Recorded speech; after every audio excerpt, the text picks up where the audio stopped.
வணக்கம் ஃப்ரெண்ட்ஸ். இப்போ அடுத்த வீடியோக்கள்லாம் நீங்கள் எப்படி சாமி கும்பிடணுங்கிறத பற்றி தானே தவிர சென்சேஷனுக்காகவோ இல்லை அப்போ உள்ள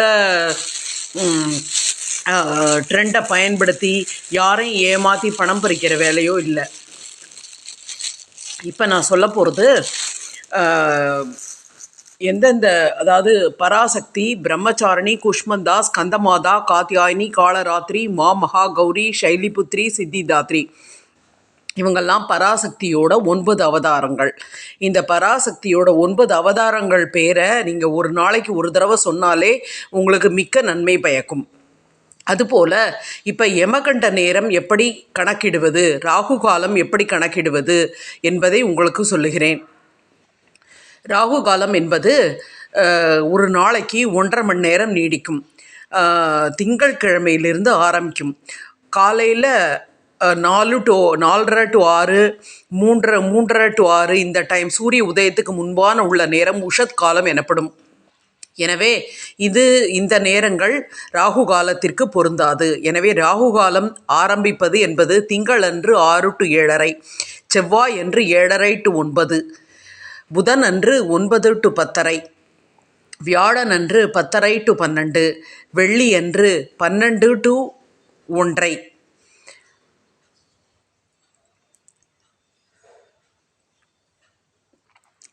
வெள்ளி அன்று 1:30 to 3, சனி அன்று 3 to 4:30, ஞாயிறு அன்று 4:30 to 6. இது பகல் நேரத்தில் மட்டுமே வரும் ராகு காலம் என்பது.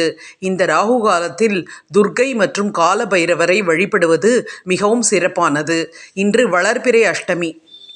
இன்று கால பைரவரை வழிபடுதல் மிகவும் சிறப்பு. நீங்கள் வில்வ மலர், வில்வ இலை மற்றும் அரளிப்பூ காலபைரவருக்கு மிகவும் விசேஷமானது. இதை தொடுத்து அவருக்கு சமர்ப்பித்து வழிபடலாம். மற்றும் அவல் பாயசம், புளியோதரை,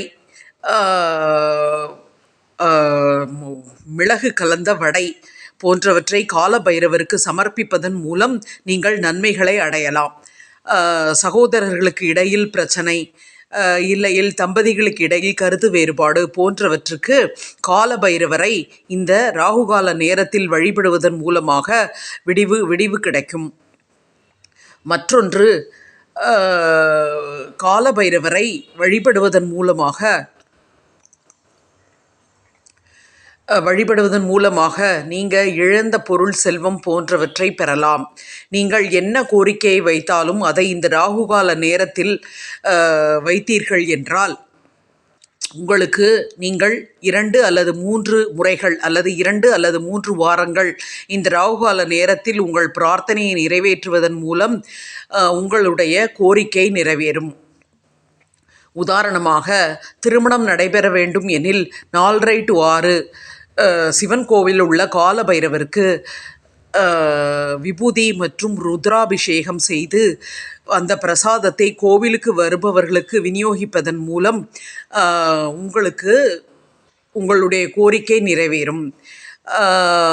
இந்த அர்ச்சனைக்கான அல்லது இந்த நேரத்தில் நீங்கள் உங்கள் கோரிக்கை நிறைவேற்றுவதற்கான தொகையை நீங்கள் ஞாயிறு அன்று செலுத்த முடியாது. நீங்கள் ஒரு 2 அல்லது 3 நாட்களுக்கு முன்பாகவே கோவிலில் பணம் செலுத்தி டோக்கனை பெற்றுக்கொள்ள வேண்டும்.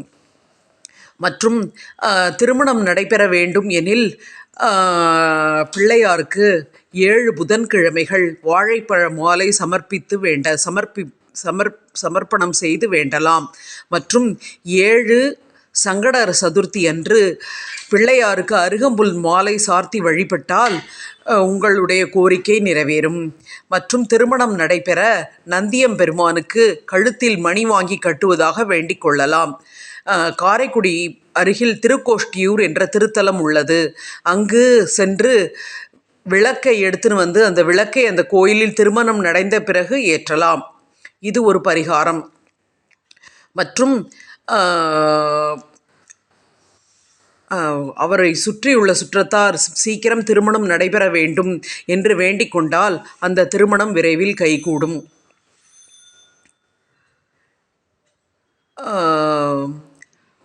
மற்றும் உங்கள் குழந்தைகளின் வாழ்க்கை நல்லபடியாக இருக்க வேண்டும் என்று நினைப்பவர்கள் ராகுகால நேரத்தில் உங்களுடைய குழந்தையின் வயதை கணக்கிட்டு அந்த வயதிற்கு தகுந்தவாறு எலுமிச்சம்பழங்களை மாலையாக கோர்த்து அம்பாளுக்கு சமர்ப்பித்து ஒரு தீபம் ஏற்றுவதன் மூலம் உங்கள் குழந்தைகளின் வாழ்க்கை சிறப்பாக அமையும். அடுத்து வீட்டில் மகாலட்சுமிக்கு ஏலக்காய் மாலை கோர்த்து போடலாம். ஏலக்காய் மாலை என்பது ஒற்றைப்படை எண்ணிக்கையில் வர வேண்டும்.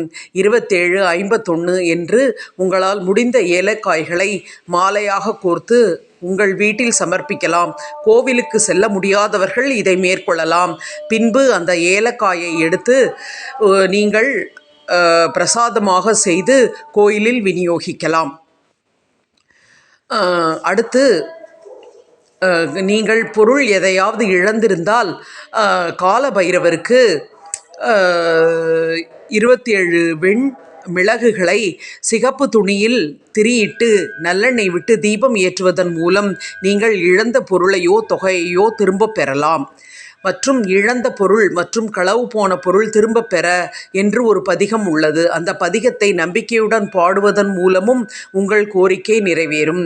நல்ல அரசாங்க வேலை கிடைக்க வேண்டும் என்றால் காலையில் எழுந்து சூரியனுக்கு நீர் சமர்ப்பித்து ஓம் சூரிய தேவாய நமக, ஓம் சூரிய தேவாய நமக என்று 108 முறை சொல்வதன் மூலமாக உங்களுக்கு நல்ல அரசு வேலை கிடைக்கும். எக்காரணம் கொண்டும் யாரையும் புண்படுத்தாதீர்கள். பேச்சாலோ செய்கையாலோ யாரையும் புண்படுத்தாதீர்கள். உங்களை யாரேனும் அவமானப்படுத்தி இருந்தால் அதற்கு தகுந்த தண்டனையை அந்த இறைவன் அவர்களுக்கு கொடுப்பான். நம்பிக்கையுடனும் பொறுமையுடனும் இருங்கள். மீண்டும் என்னுடைய அடுத்த பதிவில் சந்திக்கிறேன். நன்றி.